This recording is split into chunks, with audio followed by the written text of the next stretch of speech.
And we're back with another edition of the Federalist Radio Hour. I'm Matt Kittle, Senior Elections Correspondent at the Federalist, and your experienced Sherpa on today's quest for knowledge.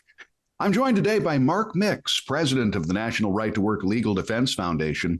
Mark also serves as President of the National Right to Work Committee, a 2.8 million member public policy organization, and they are on the forefront. They are on the leading lines of worker freedom in America. Mark, it's good to have you on the Federalist Radio Hour. Well, Matt, it's a real privilege to be on this Federalist Hour with you. I appreciate all you do and appreciate the opportunity to chat with you a little bit today.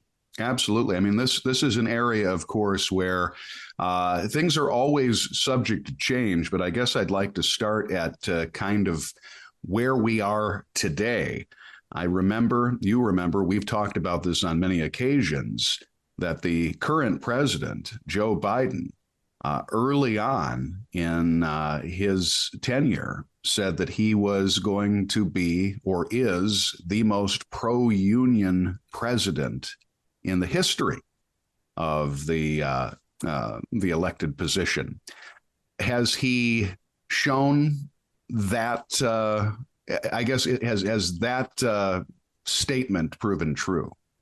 Well, about half of it is, and it is one of the promises that he's kept that he made on the campaign trail. But the promise was made to a different group of people than the rank and file workers across America, the union members across America. What he has been is the most pro-forced unionism president in American history, other than FDR. And Matt, just to side, I was interested in your web address, FDR. I mean, this is really appropriate that we talk about forced unionism because that's where it started with FDR back in the 1930s. So. It did indeed, but we really have really no ties to that particular president, of course. I suspect you don't. But you know, it is true. He has given union officials dramatic new powers, and those powers haven't been a derivative of legislative action.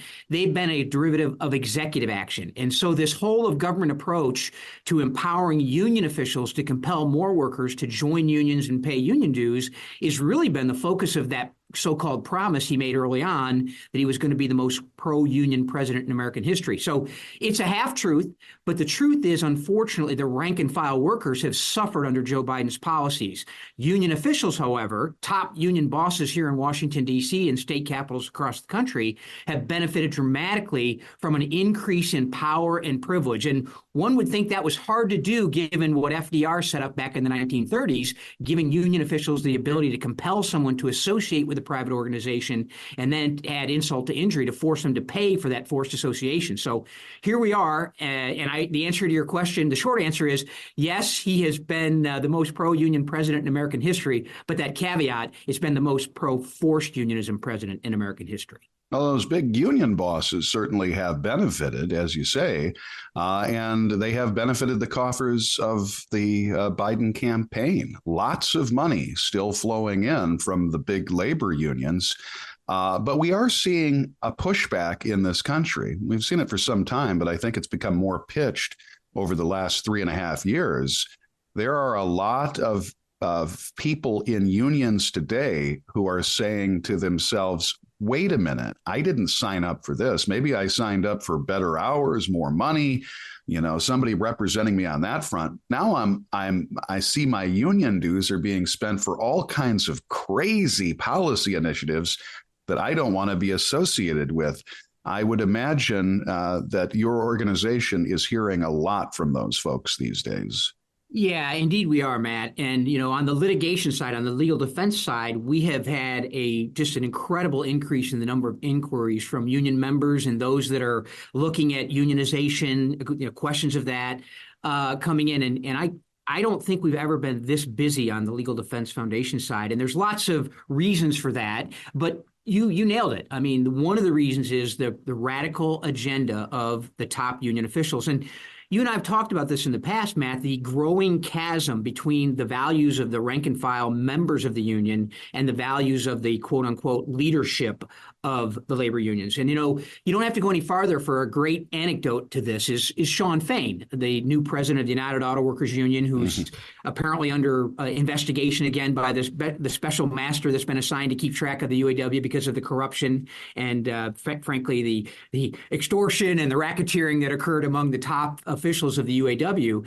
But the 14 member of the UAW decided to get together in a smoke-filled room, and I probably wasn't that smoke-filled anymore because you can't smoke indoors.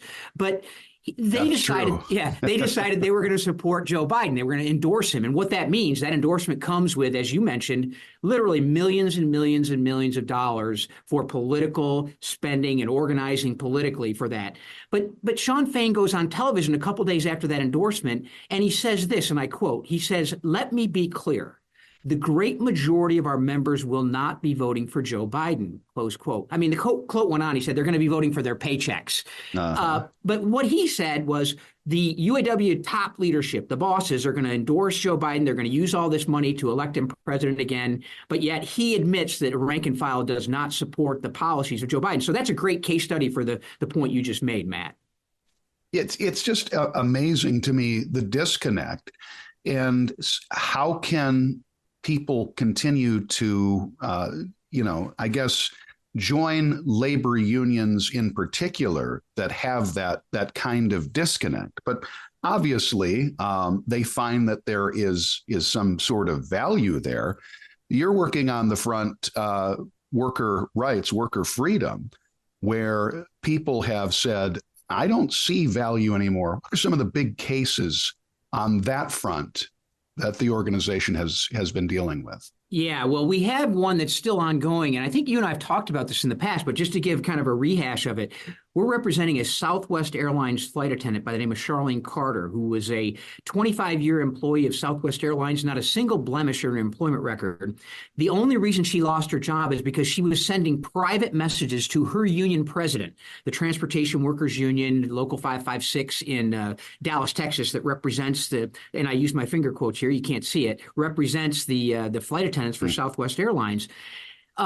Charlene found out, and first of all, she's forced to pay fees to the union in order to keep her job. She would be fired if she didn't pay money to the union, even though she lives in a right-to-work state or operates out of a right-to-work state in Texas, because the federal labor policy that affects airline and railroad employees basically is exempt from the right-to-work protections at the state level. So is it really? Mark, I don't think people understand that there are entities, of course, for various reasons that are exempted from right-to-work laws. Yeah, exactly. And those employees that are covered by the Railway Labor Act, which was really kind of the first offensive victory by unions in Congress. And this was passed in 1926, and it gives union officials the ability to force people to associate with them. And because at that time there was such a diverse number of unions, they decided not to impose forced unionism on the railway employees or the airline employees. I don't know how many airline employees there were in 1926. I don't know if I would have flown in 1926, but I certainly would have ridden a railroad train. But anyway, so it wasn't until 1951 that Congress passed the forced dues provision, the forced payment of dues under the Railway Labor Act. But because this is a federal structure governed by the National Mediation Board and a federal agency, it was exempted when a state passed a right-to-work law. The right-to-work laws in the state of Wisconsin, or it used to be Michigan, but in the 25 other states, Wisconsin being the 26 states that have right-to-work laws, they are exempted under the private sector laws of the state as it relates to right to work. So Charlene finds out that the union is using her money that she has to pay as a condition of employment to foster radical political ideas. And for Charlene, these were radical political ideas. They were spending, I think they sent 20 plus union officials up to Washington in 2017 to march in that Planned Parenthood sponsored march where they were wearing the vagina hats and all that stuff. And Charlene had an experience in her earlier days with the abortion issue, and she has become a very committed pro-life advocate. But it's been just kind of a personal thing for her. And so when she found out that her money that she was forced to pay as a condition of employment was funding this type of activity, she reached out to the union president saying, I object. And she sent some private messages. All this was happening in the private sphere of a conversation between a worker, an employee, and the union official that, quote, represents him in the workplace. And of course, this expenditure had nothing to do with the terms and conditions of employment or how things worked when flight attendants were flying in the air or whatever.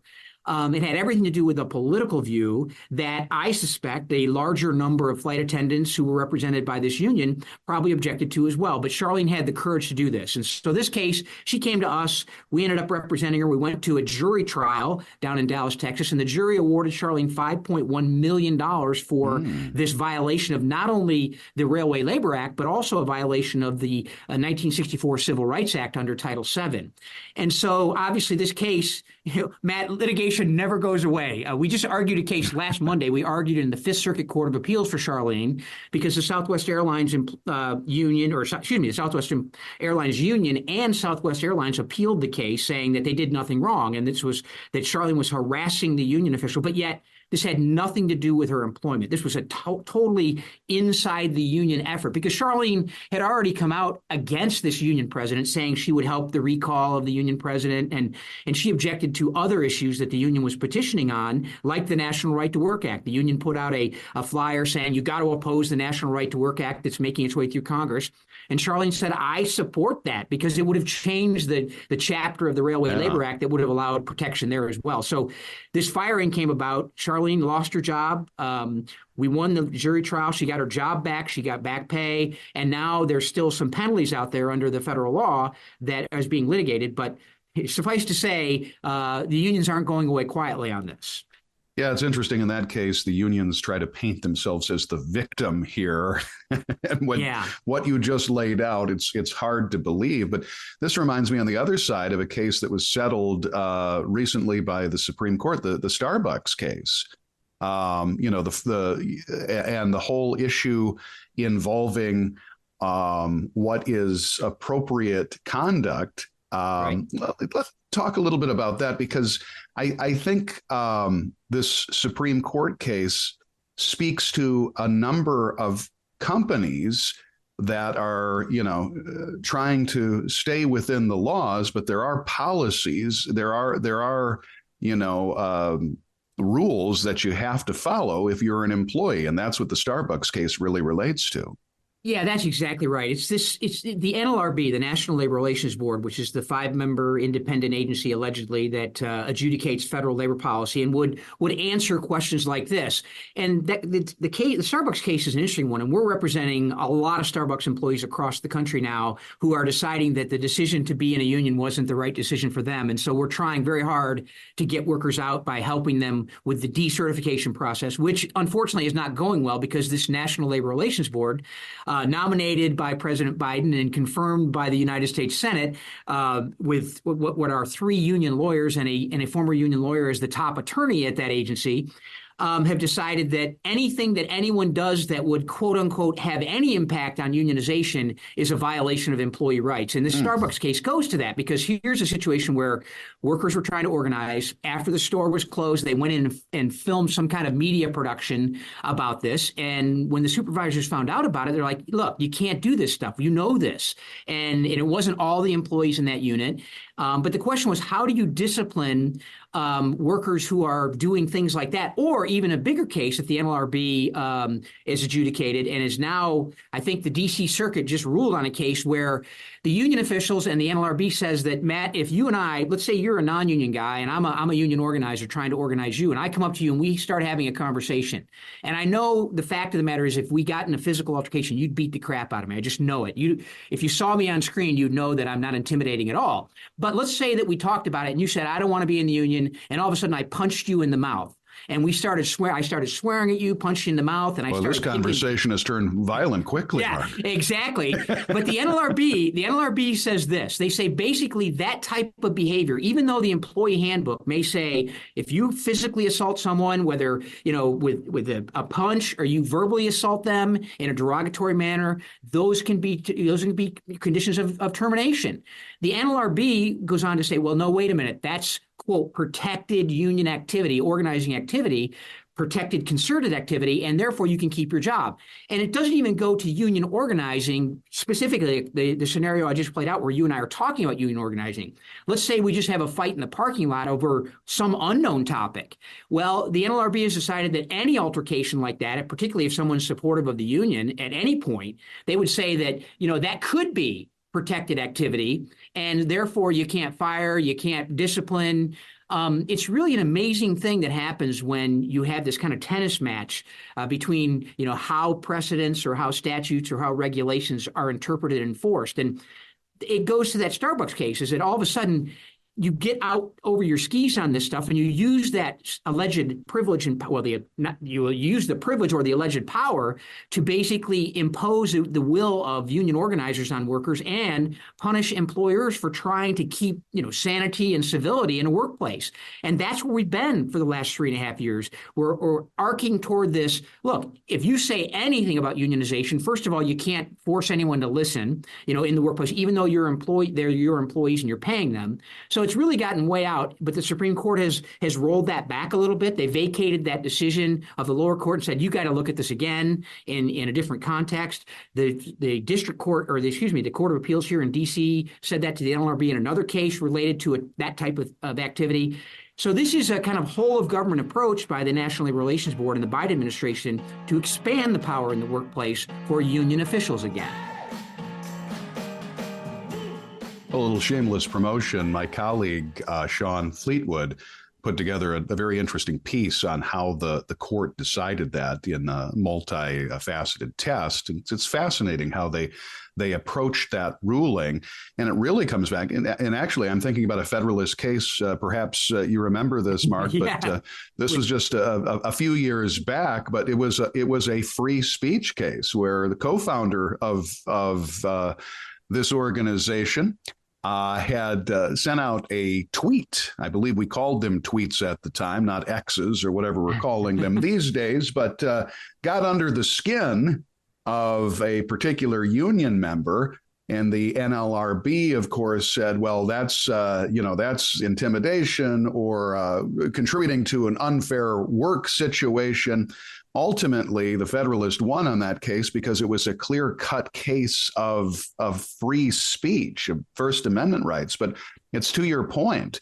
And I guess that is my question.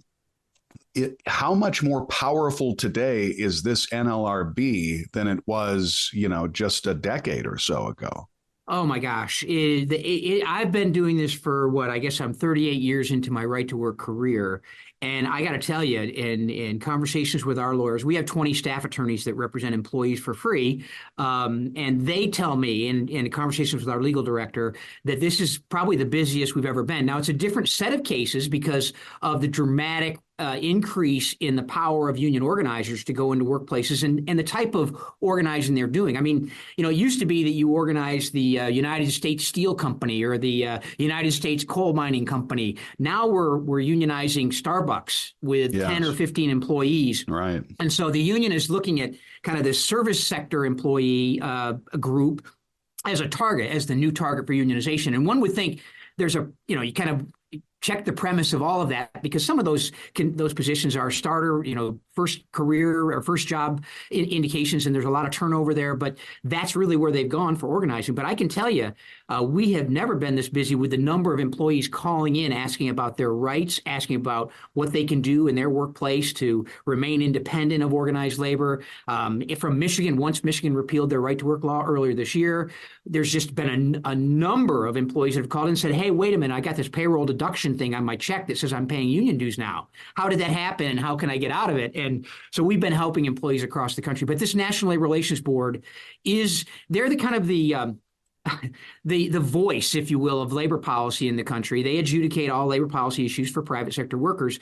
And the left and the union officials understand just how important this is to them, because all of their power and privilege, Matt, is a derivative of government action. I mean, if they were out there selling their product, they would be losing. And Gallup tells us this again and again and again, despite the fact that unions are, quote, popular, I think they came out with some kind of 70% of Americans, have a generally favorable opinion of unions.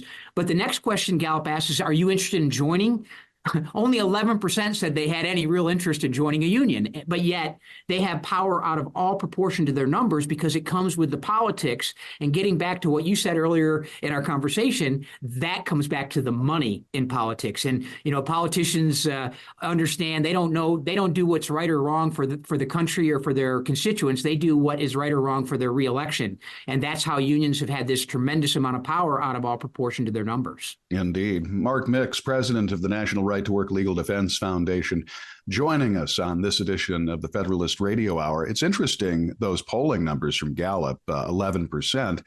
Isn't that about the number of membership? Isn't that the union membership number in this country or close to it? Yeah, we're actually down to 6% of the private sector workforce. Yeah, so right. I'm sorry to say, Matt, that 94% of the workers in America, the employees in America, have no benefits, no vacation time. They get no paychecks. They don't get anything because, they don't have a union. They don't have a union to back them, sure. Well, yeah, that's right. They must have found that is certainly not the case. The unions will tell you that, of course, over and over again. Let's talk about some of the key cases confronting workers today, and more so the right to work movement. You mentioned that Michigan this year has, because of its union-sponsored leftist governor and who controls the state of Michigan these days, right to work, which was such, I remember this fundamental victory in the right to work law back, more than a decade ago now in Michigan, and then Wisconsin followed suit shortly thereafter. But, we got to a point where there were how many states right to work? And now Michigan, of course, is no longer in that area. But what does that mean for the workers in Michigan? Well, it means that they can lose their jobs if they don't pay dues or fees to a union they never asked for, never voted for, and never wanted. So that's the bottom line in the forced unionism states, the 24 states that still have the ability. Well, those 24 states don't have any state statutes that force workers to pay union dues. This power to collect that money as a condition of employment comes from the federal government, from that FDR guy that we talked about earlier. So he gave them the power to force association and then to force the payment of dues and fees as a condition of employment. And the unions have used that. So it's a federal overlay over all 50 states. The only way to get out of that is to pass a right to work law. Section 14B of the Taft-Hartley Act, which was the reform to the original FDR labor policy in the 1930s. One of the big things that came out of that, and it wasn't much that came out of it other than the ability for states to preempt the federal government. And usually that goes the other way, Matt. The federal government preempts state activities when it comes to some of this stuff. But the states are able to preempt the federal government when it comes to forced unionism by passing what are known as right to work laws. And they're really simple. Really simple. You have the right to join, associate, pay dues to the union if you choose to do so, but you can't lose your job if you don't. And that's the rule, and that's the law in 26 states now. It was 27 before Michigan had repealed theirs back in this last legislative session. Well, I guess the last year's legislative session. It was interesting, Matt, because it was just simply a one-vote margin in both the House and the Senate in Michigan. And then, of course, the thumb on the scale by Gretchen Whitmer that gave them the ability to compel workers to pay dues or fees. And frankly, Michigan has suffered for it. You remember the 10 years before right to work, Michigan was losing population. They were losing jobs. And during the 10-year decade that they had right to work on the books, that changed. Rick Snyder, the governor, then had policies, including right to work, that really made Michigan a growing state again. In fact, they led the nation in new manufacturing jobs for the next 2 years after right to work passed. But now that's gone, and hopefully they don't delve into another lost decade, as they call it in Michigan. But we'll see. I mean, one of the things that I think companies and those that are willing to invest and want to invest capital in states, one of the things we know they consider, and we listen to site selection experts and consultants saying that companies looking to expand or relocate, at least 50%, sometimes up to 75% of all companies say we're not going there if they don't have a right to work law. Very interesting. Yeah. It's hard for me to believe the passage of time, how quickly it passes, of course. And I think that's just a matter of having passed a lot of time, so to speak, in its lifetime, been around for a while. But it's hard to believe that this is we're dealing with the 6th anniversary of Janus versus AFSCME. a landmark case, of course, in the realm of workers' rights, the power of the worker to say no to forced unionization. How are we faring 6 years later after that monumental Supreme Court case in America? Well, unfortunately, Matt, and this is, I guess, kind of relative to public policy in general, there's more to do. And there's more to do because despite the fact that the U.S. Supreme Court in the Janus case back in June of 2018 said that, one, no government employee anywhere in America can be compelled to pay dues or fees in order to keep their jobs working for government. So we have right to work protections for every government employee across the country in every state, even states that don't have, quote, right to work laws in the sense of private sector employees. So that's the good news. The second stroke of that decision, and that's a case that we argued, Matt, our Legal Defense Foundation took that case from Springfield, Illinois, all the way to the U.S. Supreme Court and won that. And it was a watershed victory for us because we had been involved in litigation that basically established, smaller rights for workers as we went back to 1976 in a case called Abood, which basically said that unions couldn't force you to pay for politics in order to keep your job in the public sector. But in the interim between the Abood case and the Janus case, there were 5 other litigations that we argued that moved the ball toward the point where the last thing that was left for the Supreme Court to do was saying, wait a minute, this is a constitutional issue. This is a First Amendment speech issue. And they ruled on it in that context, which is a really compelling victory. So we have a constitutional protection against this forced payment of dues or fees for all government employees. However, the second stroke was that union officials and state, governments and local governments had to have an affirmative consent in order to take any money from a worker. And basically, before the Janus decision came down, several states, New York, New Jersey, California, I think they knew we were going to win the case. And so they started imposing these very narrow window periods, saying if you're going to get out, you got to get out during this 10-day window period. You got to hit the day when the blue moon shows at the end of the month, the second full moon in a month. Yes. It was really kind of an incredible bureaucracy that was established around it. So we're still trying to push that part of it. There's still litigation on the Janus rights. And I think the biggest part of it now will be to enforce what is the second stroke of that decision, that historic decision, to get state agencies to say, you know what, we can't take any money from these people unless they tell us that we can. And that's a really significant victory, at least on paper, because what it used to be is you had to opt out in order to get out. And that was a very difficult process. This changed the dichotomy of that to say you have to opt in. And boy, if you have to opt in, that changes things dramatically. And the unions knew that, and they know that.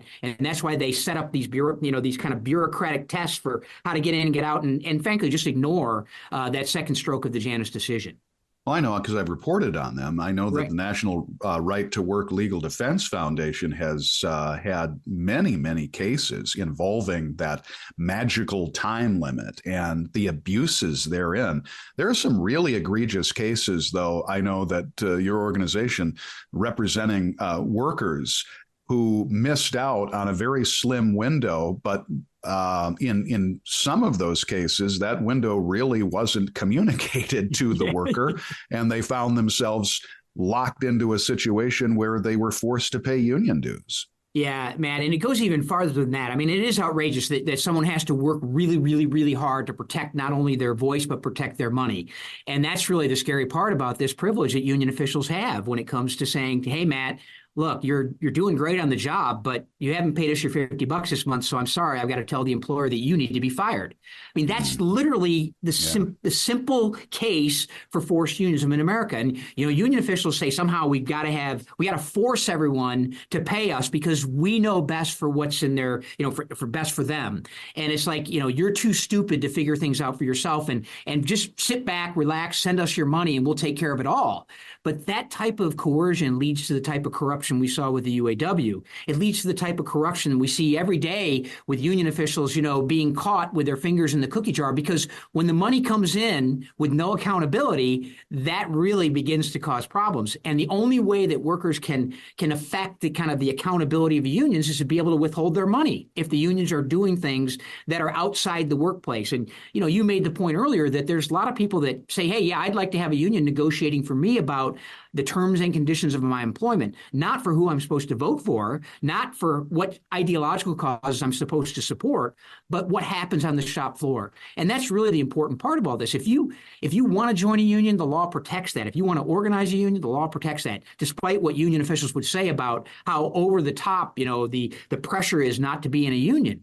The federal law protects those workers in their exercise of joining together voluntarily to associate themselves and amplify their voice. But yet we now have this regime of forced compulsion when it comes to the payment of dues or fees or the idea of association.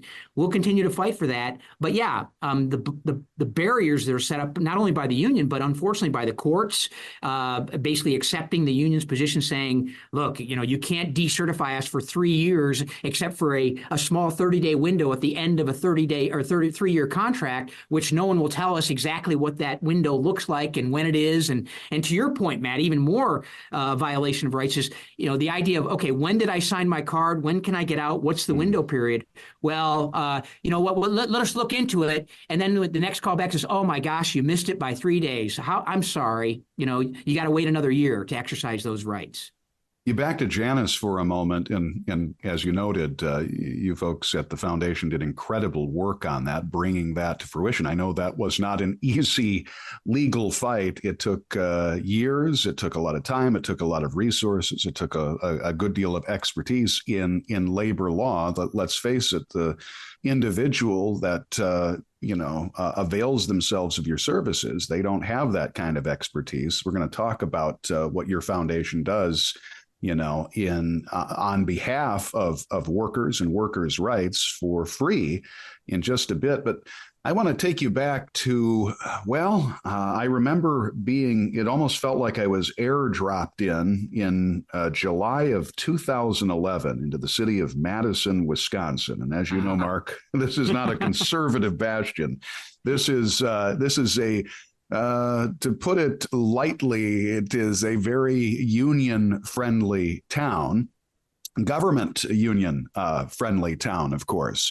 And it was just a few months before that then Governor Scott Walker, a Republican, and the Republican-controlled legislature fixed a massive state budget hole of some $3 billion, in part by renegotiating with the unions, so setting up basically what was called Act 10 that took away the outsized powers of the union, where the taxpayer really didn't have a seat at the table anymore in the public sector unions. You know what kind of hell that brought, not both at the state level, but nationally. I mean, that was a line in the sand for big labor. And the union bosses, they descended on Madison with all kinds of protests, riotous protests, it seemed at times, certainly. And we also saw the recall movement, not only against the governor, but state lawmakers who had voted for, the changes to the power that the public sector unions had. And the people of Wisconsin said, no, you can't drive out an elected official simply because they have a policy difference. And so Scott Walker won his recall. Most of the Republicans won their recalls as well. But how important was that battle, and how did it inform, I guess, not only what you folks are dealing with today, worker rights and worker freedom, but politics in general in America? Yeah, that was a seminal moment for sure. And Scott Walker and the others in the legislature deserve a pat on the back for actually exposing the dramatic power of the Wisconsin government unions. And, it's interesting because, Matt, Wisconsin was the first state to really kind of go down that road of unionization of government employees. New York City had toyed with initially back in the late 1950s, but it was Wisconsin, I believe, in 1959 that said, hey, let's start unionizing government employees. And, they were kind of the originator of that, giving union officials that power. And fascinating enough, and you know more about it than I do as far as the implications of that from a standpoint of overall government control and the cost of government. But it was dramatic because when you think about the teachers union, the WEA and the others out there, they became in many cases, the most powerful lobby in the state. And your point about taxpayers being left aside was really important. And Scott Walker had a firsthand view of all this as, being in politics for most of the part leading up to being the governor of the state. And what he decided to do, and I guess the only thing I would say about Scott Walker is he should have probably repealed bargaining, the mandatory bargaining with unions over the terms and conditions of how government operates, but he didn't. They left one part of it intact, and they got rid of the some other things that were kind of extraneous, if you will, but were barnacles that had attached themselves to the sailboat of government, if you will, slowed it down, increased costs to the point where I think I'm right about this, Matt, and you can correct me, but I think the executive board in Milwaukee, they were very much against all this for Scott Walker. And then when it passed and they were able to negotiate their own healthcare policies and kind of open up competition and the cost of government, they realized that, hey, actually, this wasn't as bad as we thought it was going to be. I think it's not as bad as they thought it was going to be. It has saved these governments billions upon billions of dollars since it has been in force. And at one point, they've had to recognize, this wasn't such a bad deal for us after all as government. Yeah. Well, the idea that you would place a private organization, i.e. a labor union, in between the taxpayers and their elected officials is really kind of the first injustice. And not to go back and quote FDR, but when he was asked the question about whether or not you could unionize government employees way back in the late 1930s, he said, it's unthinkable. We wouldn't do that. It's not the same. Right. And he's right about that, because in the private sector there are alternatives. That's hard to say. And in the public sector, we grant monopoly status for government for certain services. And then to apply a monopoly over a monopoly is double the pressure. And I think if you look at the states that have the most robust, and I use that word pejoratively, unionization in government, you look at California, Illinois, New Jersey, New York, you look at those states, they're going to be or have been financial basket cases. And if it weren't for the federal taxpayers bailing them out over the last 4 or 5 years now, they would have gone broke by now. And Illinois is teetering on the edge. California, I don't know how Gavin Newsom's going to solve whatever that $30 billion deficit they have out there or something. But one of the elements of that, and one of the major elements of that, is the power that union officials have over a monopoly that is, quote, government. I mean, government does a lot of things they probably shouldn't be doing. And that, as I mentioned, kind of they've grown with that type of power that they're involved in everything. When you have an SEIU lobbyist in California standing up and pounding the podium saying, we control this legislature and we can sit down with our boss, we can elect our own bosses, you've created something that probably is not good for taxpayers, not good for most of the people in a state, even though they may not know it. That's a great point. And I just wanted to add to that, how much pension debt are taxpayers looking at across this country? You mentioned California and Illinois, places like New Jersey. We know the problems they're in. Ultimately, isn't it going to be the taxpayer in, New York, Delaware, Texas, Florida? They're going to pick up the tab for everybody else? Yeah, if everything stays the same this November, I think you're probably right. You get another 4 years of this. And let me say, there's a case study in place right now, and it deals with the private sector multi-employer pensions. I mean, these are private sector workers. This is pensions for private companies with unions.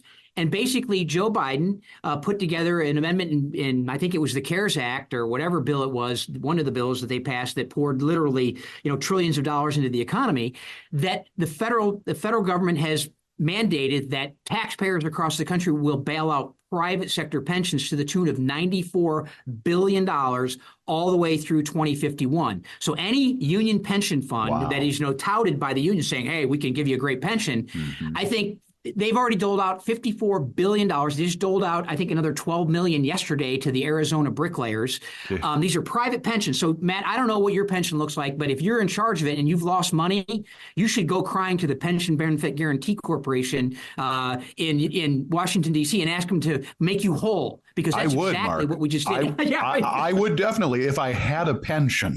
Oh, there you go. Okay. Well, but I'm like the vast majority of Americans, and I've got 401k and my investments that I set up on for my my purposes, of course, and I drive those. But you're right. I mean, these legacy costs are just they've killed these companies, and now they're asking taxpayers to come back and pick that up. And Joe Biden, the most pro-union or pro-union boss president ever, is making you pick up the tab.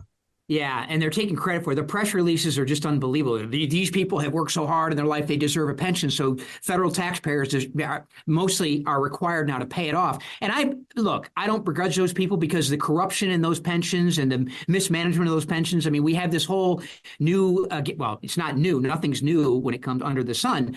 But now they're talking about this social investing. This happened during the Clinton administration under Robert Reich. You can only invest in companies that do the things you tell them they have to do. And that's what causes this problems with the pensions, that they're not doing it. Their fiduciary relationship is to increase value to those people in the pension, as opposed to going out and playing politics and ideological issues with that pension money. And we've seen that again and again and again. But yet here we are, respooling up that with $94 billion of taxpayer money. It's crazy, and no one's following it. No one's talking about it. There's a few people that have brought it to attention. We tried to bring it to attention, but look, if you're attacking someone because their pension is underwater and it's insolvent now, it's a critical status or whatever the Department of Labor calls these things. The idea that the federal government is the well of last resort when it comes to money is something we need to be really concerned about, because I think the federal government and the United States of America is getting to a point of a tipping point when it comes to indebtedness, for sure. Agreed. Well, the worker freedom movement is as strong as ever, thanks to folks like and organizations like the National Right to Work Legal Defense Foundation. Give us a thumbnail sketch, if you will, of what the foundation does, what it is doing, and I know it's been doing it for a long time. Yeah, that's right. Since 1968, the National Right to Work Legal Defense Foundation has been helping employees exercise their rights under the law. And that exercise of rights comes with the need for great courage on behalf of those that are willing to stand up and say, this is wrong. And it's really gratifying and very humbling that we've been able to partner and walk alongside these courageous people that stand up and say, you know what, I don't think this is right, that I am forced to support something I don't believe, something I don't want to support, something that I never voted on. Because I think we know this, Matt, that about, I think it's like 92% of all the union contracts that are in place today, the workers that are under those contracts have never voted whether or not they want to be in a union, because they're legacy contracts from way back when. But over the course of since 1968, the National Right to Work Foundation has argued 18 cases in front of the U.S. Supreme Court. We have taken the courage of one or two or three people and used that as a lever to take the issue of forced unionism, expand the awareness of it, and then take it to the highest court in the land for these individual employees. That's incredibly gratifying as someone who got involved in the public policy process to help individual rights and help to expand or protect and roll back the violations of individual rights as it relates to things like this. And so we've won major precedents like the Janus decision you talk about, the Harris decision, the Beck decision. These cases that we've taken have basically allowed precedents to be applied not only to the individuals that we're representing, but to the whole host of the rest of the people that are similarly situated. And that's really the goal of what we do. Today, we have 20 staff attorneys, as I mentioned, and we have anywhere between 250 and 260 active cases as I speak to you right now. We've been involved in almost 130 decertifications. That's where employees are trying to get out of unions over the last 12 months, rolling 12 months or so. And so our workload has increased dramatically, but we do provide these services for free to workers. And I think we have the best group of lawyers here, of attorneys. We call them attorneys, not lawyers, staff attorneys, who know the most about this area of the law. And it's a fairly narrow area of the law, but it has implications across the whole kind of economy, if you will. I mean, union power is something that affects whether or not we can grow as an economy. They have like I said, an outsized amount of power over the proportion of the members they represent because of the money. But it's been a real privilege to be part of this and to be able to stand up for these people like Mark Janus of the Janus case. I mean, one guy working in Springfield, Illinois said, you know what, this isn't right. And he gets his moment in front of the highest court of the land. That's exciting. It gives us hope. It knows there's still a chance. And so anyone who wants to say, it's over, let's give up. No, stand up, be heard, be counted. And if it deals with employee rights vis-a-vis forced unionism, call us because we'll want to help you. That's for sure. Worker freedom is fundamental to this republic. It always has been, always will be. Quickly, how can folks contact the foundation if they do indeed need advice and help in righting a wrong? Yeah, Matt. They can find us on the internet at nrtw.org, nrtw.org, nationalrighttowork.org. That's the foundation's website, and it's a good website. Well, it could be better. We're working on that right now, but it has lots of questions that are answers to questions that workers might have. But the most important way, the most intimate way you can do that is calling in 1-800-336-3600, and you can talk with an attorney about your rights in the workplace as it relates to forced unionism and forced association. And if the case fits in kind of the guidelines that we have up, and we have a focus on individual freedom versus forced unionism, if it fits there, we're glad to help you. And whether we represent you or whether we just help you exercise your rights by sending a letter to your union or exercising the rights that are already available to you, we're glad to help in that context. If it's a case that we think can not only help you, the caller, but can help a broader group of employees in the access in the content of exercising this legal case, we'll do it. Just like Charlene Carter at Southwest Airlines, we believe we created new rights for employees under the Railway Labor Act with that case. We think we're going to win it at the Court of Appeals. We'll see. We're waiting for that decision to come down. But that's what we do, and that's how you can contact us. And we're glad to talk to anybody that wants to know what their rights are in the workplace vis-a-vis forced unionism. No doubt that phone line has been very busy in recent months and years, that's for sure. Yeah. Thanks to my guest today, Mark Mix, president of the National Right to Work Legal Defense Foundation. He also serves as president of the National Right to Work Committee, a 2.8 million member public policy organization. You've been listening to another edition of the Federalist Radio Hour. I'm Matt Kittle, senior correspondent at the Federalist. We'll be back soon with more. Until then, stay lovers of freedom and anxious for the